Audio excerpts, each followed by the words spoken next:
Hoy en día, las elecciones en México suelen ser disputadas por varios candidatos y partidos políticos. Los resultados pueden ser equitativos, e incluso muy cerrados.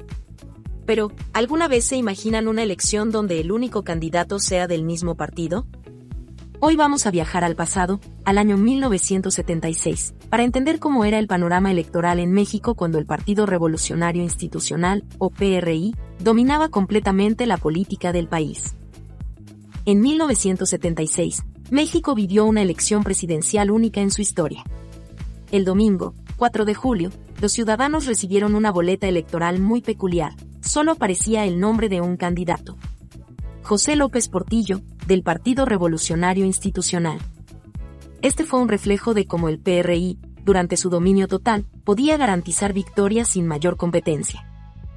¿Y qué pasó con los demás partidos? En 1976, el Partido Acción Nacional, que había tenido una participación relevante en las elecciones de 1970, vivió una grave crisis interna. No lograron ponerse de acuerdo para postular a un candidato. Por otro lado, la izquierda, que crecía en las universidades y en algunos sindicatos, apostó por el Partido Comunista, que no estaba registrado oficialmente. Su candidato, Valentín Campa, recibió 1 millón de votos, pero no fueron suficientes, ya que no podía competir oficialmente. Lo cierto es que la verdadera lucha por la presidencia no ocurrió en las urnas, sino dentro del gabinete del presidente Luis Echeverría. En el tradicional proceso de destape y dedazo, Echeverría debía elegir a su sucesor. Los nombres más sonados eran los de varios secretarios del gabinete: Carlos Chávez Betancourt, Augusto Gómez Villanueva, Hugo Cervantes del Río, y muchos otros. Pero fue José López Portillo, quien se encontraba como secretario de Hacienda, el que logró imponerse, a pesar de que muchos esperaban que fuera Mario Moya Palencia, secretario de Gobernación, quien tomara el relevo.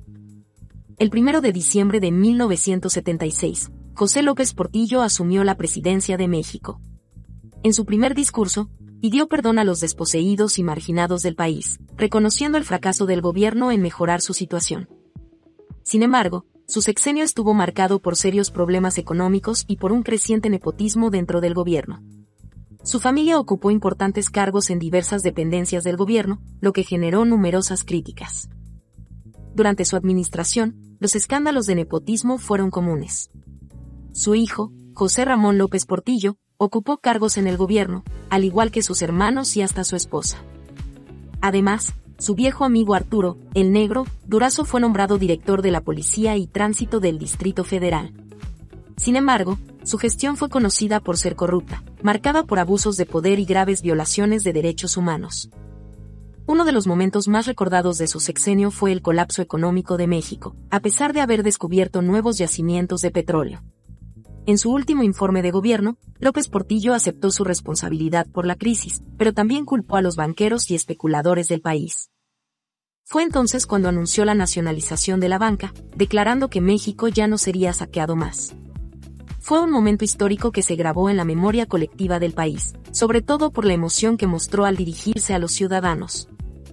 El 1 de diciembre de 1982, López Portillo dejó la presidencia y entregó el país a su sucesor, Miguel de la Madrid. Su sexenio dejó una huella profunda en la historia de México, marcado por el autoritarismo del PRI, los problemas económicos y las acusaciones de corrupción. Hoy, reflexionamos sobre aquellos años para comprender cómo ha evolucionado la democracia en México. Hoy, las elecciones en México son mucho más competitivas, con una amplia variedad de partidos y candidatos. Pero el periodo de López Portillo es un recordatorio de cómo, a lo largo de la historia, la política mexicana ha vivido transformaciones significativas. Gracias por acompañarnos en este recorrido por la historia electoral de nuestro país.